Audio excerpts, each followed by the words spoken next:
There's a Gemara Masechta Rosh Hashanah. The Gemara that's quoted a number of times. The Rebbe spoke about it a number of times. And the Gemara says that there were 10 masois, there were 10 journeys that the Shechina journeyed during the destruction of the Beis HaMikdash. You know, the Shechina left the Beis HaMikdash, it journeyed from place to place. Whatever it is, it slowly departed from the Beis HaMikdash. It didn't just, one jump go away. It left in stages, so to say. And then the Gemara says that parallel to that, the Sanhedrin also had 10 stops, 10 Goliaths. Why did the Sanhedrin actually went into Golus, whatever you call the self-imposed exile, 40 years before the destruction of the second Beis HaMikdash? There was already, things were spiritually deteriorating in the land of Israel. There were a lot of murder, things going on, that the Sanhedrin was unable to start, killing all the murderers, and thus so the Sanhedrin prosecute whatever. So the Sanhedrin left the Lishkas Hagazis. The halacha is that only when the Sanhedrin is in their designated place in the Beis HaMikdash, only then do they have the koyach, do they have the halachic authority to rule to give capital punishment. So they left the Lishkas Hagazis. They left the room. They didn't go too far. They had special rooms in the Har HaBayis, in the Temple Mount, that they were there, but since they weren't in the Lishkas Hagazis, they didn't have, so to say, the ability to perform capital punishment, so they so to say, they couldn't take the responsibility of carrying out the capital punishments. They had to, so to say, leave. And then they went from place to place. It says from that they went to Yerushalayim itself, Yerushalayim to Yavna. You all know that Sanhedrin was in Yavna for a while. From Yavna they went to Usha, from Usha back to Yavna, from again to Usha, back then to Shvarim, to Beishadim, to Tzipori. The last stop was Teveriah. Rashi explains that the Sanhedrin followed the Nasi. Whenever the Nasi, the Sanhedrin lived, or was, let's say Rabbi Yehuda HaNasi was the leader of the Sanhedrin. He himself changed locations during his lifetime for various reasons, so the Sanhedrin moved along with him. So the last stop was Teveriah. The Rebbe used to pronounce it Teveriah. And it says, Teveriah Amuka Mikul, and Teveriah is the deepest, in other words, it's like a valley, it's the lowest, out of all these places, it's the lowest ground. And it brings a pasuk, find that it's, and then the punchline is Amar Rabbi Yochanan says, Misham Asidin Ligoyim, that from Tevariah they will go back, the Sanhedrin will return. Shnemar Hisnari may offer Kumi Shvi. It says, get up from the dust. Hisnari may offer. We all know this phrase from the Chadaydi, based on the pasuk. Get up and wake up from the dust. Stand up, Shvi, return. So the simple meaning of the Gemara is that they will return. In other words, Tevariah, since it's the earth, it's a valley, it's the lowest place, so from there they will return. Now there's very, very big discussions. A lot of, once you get into Midrashim, you get lost. But this is connected. What does it mean from there they will be redeemed? Who's going to be redeemed? So the Rambam quotes this Gemara, seemingly, in Hilchos Sanhedrin. The Rambam writes, we have a tradition, the Rambam writes that the last place the Sanhedrin was in Teveriah. The Rambam says, and we have a tradition, that that's where they're going to return. The Sanhedrin will return first to Teveriah. And from there, from there they'll return, they'll go to the Beis HaMikdash. So in other words, the path of redemption will follow the path of destruction, so to say. In other words, it's not going to right away return to the Beis HaMikdash, but it's going to return from the place where the last stop that it made, that's where the Sanhedrin will come back. What is the reason why the Sanhedrin will come back there? Why will the Sanhedrin Dafka return to Tevariah? So there's a number of discussions. I just want to discuss a few points over here. There's one vort that's Alpinigla, and the Rebbe mentioned this. It's Rogatchover was the one that explained this, and the Rebbe mentioned it in a Sikha once. the word al pinigla is like this. There's a concept, there's a whole discussion, which is really a topic in of itself. It's a very interesting topic. I'm sure you can read about it in a number of places today. That of this whole debate, if we could bring back the smicha, the Sanhedrin, the power the Sanhedrin had was because they had an unbroken chain of smicha, of ordination, going back until Moshe Rabbeinu. Once that chain of smicha broke, so today there's, for example, the calendar that we have today is a set calendar. It's we don't have the power today, even if somebody would know all the halachas and he would know all the secrets that the Sanhedrin knew of astronomy, how to know when you make the new month, how the moon is supposed to appear, and thus we won't be able to do it. Why? Because in order to do it, you have to have smicha, you have to have a koyach that goes back to Moshe Rabbeinu. Today we don't have it. So similarly, if you look in Shulchan Aruch, even in different laws of not only capital punishment, but knossim, dinei knossos, different things that you have in halacha that Beis Din had the power to fine a person, not just as telling him that he's obligated to pay back a debt that he owed, but have different things, kafel or other things that were fine. Only smuch and certain limitations, you have to have smicha, depends on other limitations as well, but a lot of it depends on the smicha. Today, the Rabbanim today, the Alter Rebbe quotes this phrase in Tanya, the Chusay, the Rabbanim kav dinan. In other words, today we don't have smicha. Whatever we do, whatever authority that the Beis Din has today is just as a shliach, so to say, of the Beis Din that was in those times that had Sanhedrin, that had smicha, and they had the power to carry out all things. So they said that in future generations, even though you don't have the power to carry out all the laws of punishment and fines and different powers that they had, but at least certain basic things that Rabbanim have the koyach to do, because, so to say, we're not doing it with our own power, because we don't have the smicha, we're doing it merely as shluchim, so to say, as messengers of the Beis Din of previous generations.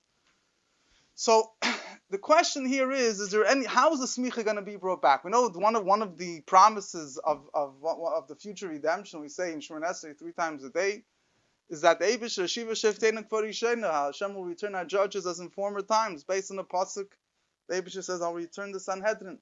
So how is the smicha going to come back?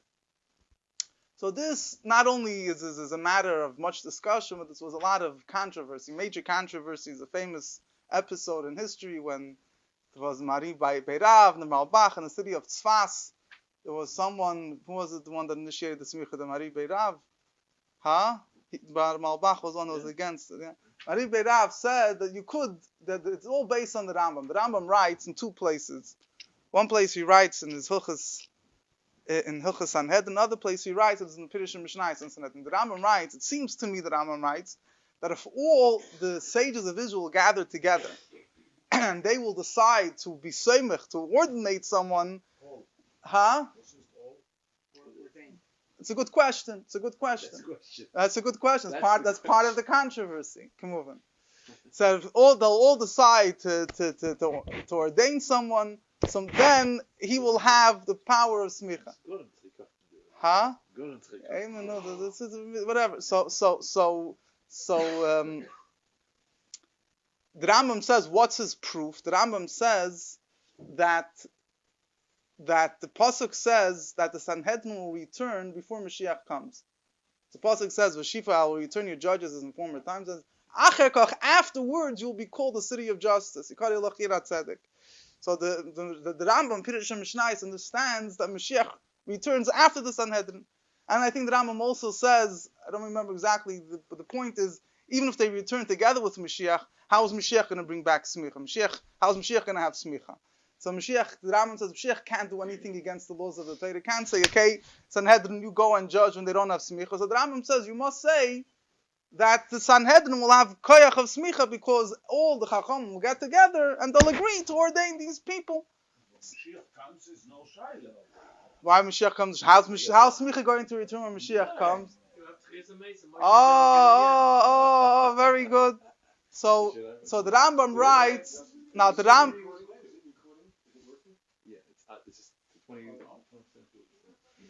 so the Rambam writes in the Hilchos Sanhedrin, the Rambam reiterates this thing a bit differently. The Hilchos Sanhedrin, he's more, doesn't say outright. He says, Adavar Tzarech Hechra. It still needs to be decided, basically. So this was a major donas, was Labedik and Freilach. There was two camps, though pro-smicha, against smicha. They actually made a Sanhedrin, and I think Moshe, the Rabbi Yosef Kairo, the Mechaber of the Shulchan Aruch, got smicha from this Beistin. But it was a whole thing. The question was what the Rambam meant, if the halach is like the Rambam, and what if the Rambam changed his mind from Pirush and Mishnah. It was a very, very big discussion.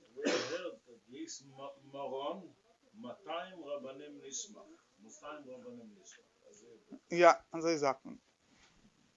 So this was now you had a very good question about Chias HaMesim. The Radvaz right away says Eliyahu Novi will come. He'll give smicha. He writes Mashiach will give smicha. Although the Rebbe asked the question, who gave Mashiach smicha? I mean,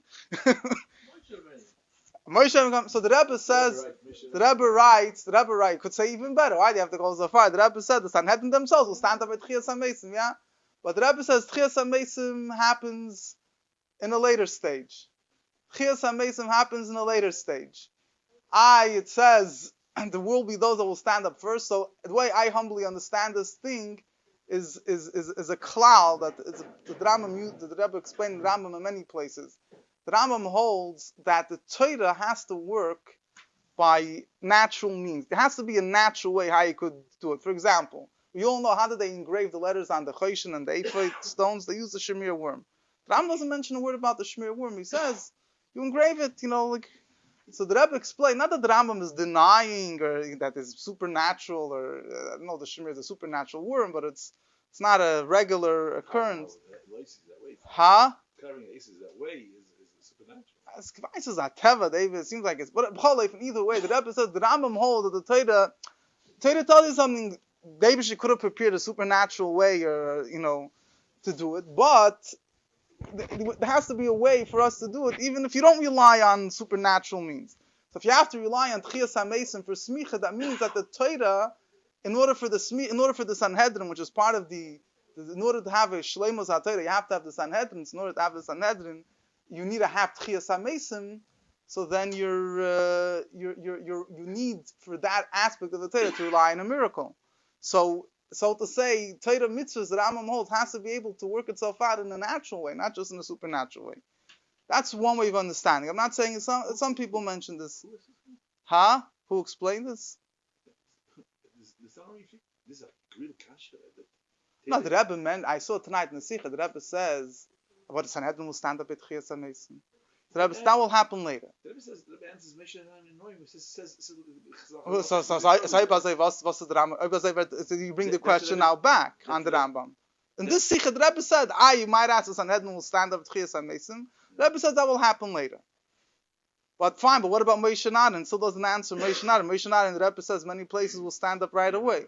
So this is the way I understand. So the answer to that question is based on what I said. In other words, Eno Chanami it says so, but to say that the psak in Torah is could only in other words a mitzvah in Torah could only be fulfilled if you rely on Chias HaMesim. Again, it's a possibility in the Rambam. I have a shayla on this question. Yeah. The Odin. Yeah. It has to be in the Pashut in Gashmis. It can't be. The Odin cannot be made if it's not in the middle. If it's in the middle, if it takes place, you need that. It physically the way it's made. It's not shayes. No, you make it in a certain measurement, and then the Eibush makes a nace. It doesn't take a measurement. Besides that, Rama B'chal doesn't make the Asiyah side. You're going into a whole separate discussion with the Odin, Stam Lahor. But anyway, I don't want to get involved in this. But in other words, one possibility. But anyway, but in other words, there's the concept of Nevuah, right? Certain halachas, let's say for Mashiach to build the Beit HaMikdash, you need to have prophecy. Prophecy, according to the Rambam, is part and parcel of the Torah. Prophecy is not considered the supernatural miracles. Part of Nevuah was something that was always there, but something which is not Mashal Mashiach will prophesize who's a Kohen, who's a Levi, who's a Yisrael. So the whole avoid in the Beit HaMikdash will be based on prophecy. But that the Torah already set up in such a way. But you're talking here, they need to have tchias hamesim. In other words, you need to rely. That's one thing. Another thing are those that claim that those that stand up at tchias hamesim, I need to get a new smicha. Because they're now a new person. But that's a separate discussion. I don't want to get in. You mentioned the question. I'm telling you the possible answers. Another thing is that Rambam anyway in Pirush Mishnah is discussing Sanhedrin returning before Mashiach.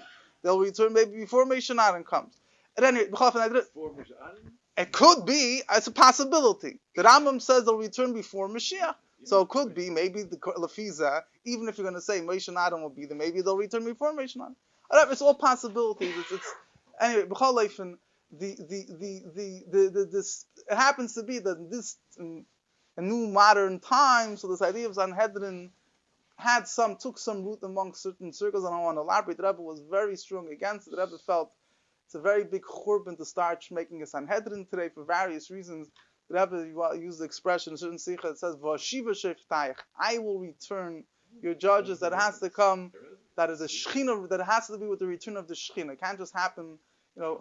That was when the Babish ran a campaign with anyway, that was ein vorsichtig damit.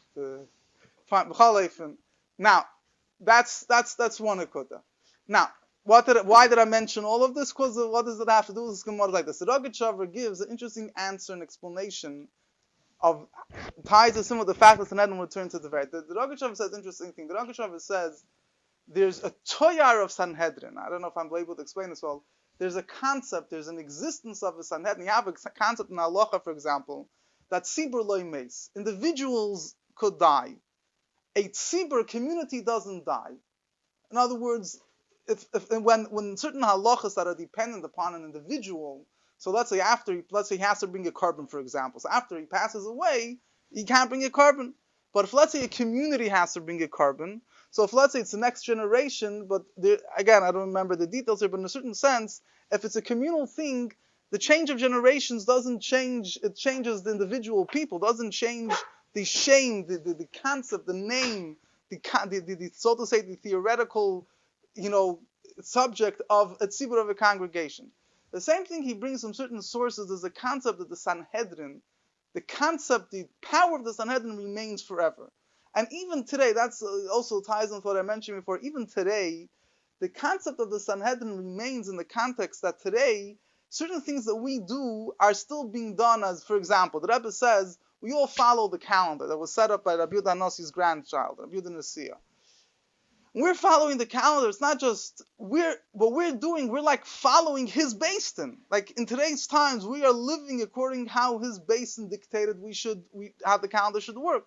So the Sanhedrin is still alive, so to say, in the individual. There's no individual that's a Sanhedrin, but the Toyar, the name of the Sanhedrin still exists. So he says an interesting thing. He says, in order for the Sanhedrin to regain its Toyar, its title of Sanhedrin, so it has to return to the place where the Sanhedrin ceased to exist. Because it has to, I don't know exactly how to explain this, but I guess the point is, where the Sanhedrin stopped, if the Sanhedrin will all of a sudden return in the Beis HaMikdash, so it's like starting afresh, it's a new beginning. Where do you come from? What gives you the title Sanhedrin? But when they come to Teveriah, which this is a place where the Sanhedrin was the last time, so there is where they're able to obtain now the name, the title Sanhedrin. And through that, it seems, it helps with, once they're able to take this abstract term Sanhedrin and be able to apply it to concrete people, it seems that Rogatchover also learns that helps with the smicha issue as well. Because it's, in other words, you're returning to the original Sanhedrin that was then. He doesn't directly explain how they're going to get smicha, but it seems that he's teaching guys that this is the way, in order for the Sanhedrin to be able to get its title of a Sanhedrin, it needs to, so to say, you need to return back to where it was. Then it becomes, in other words, the title Sanhedrin remains even now. But in order for it to take on hands and arms, as the Rebbe said, this should be a physical person that's there. I would say it's Badeichak. You're talking different people, maybe different people, and if it's the same people, not Chesem and new people, and the only thing they have the place where the Sanhedrin. It's a very deep word. There's a very deep word. In other words, In other words, the Toyar Sanhedrin. There's a theory, there's a tzura, there's a chomer and there's a tzura.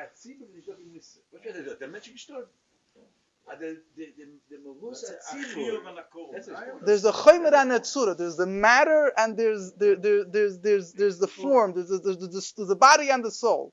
The body are the people. The soul is the title, is the muhus. In order for one to connect to the other, it has to be in the place where the Sanhedrin was, because that's Ad Hayom Hazeh, the place of the Sanhedrin remains in Teveriah, so to say. That's the last place where they were. Whatever. You could agree, disagree. That's the brothers of the Rogachover. The Rebbe mentioned this in the Sikha once. Whatever. Stop. Again, it's not fully explained, but it's just an interesting point that he brings out. Now, there's another point I wanted to say. I don't have much time. It's a very geschmack of word.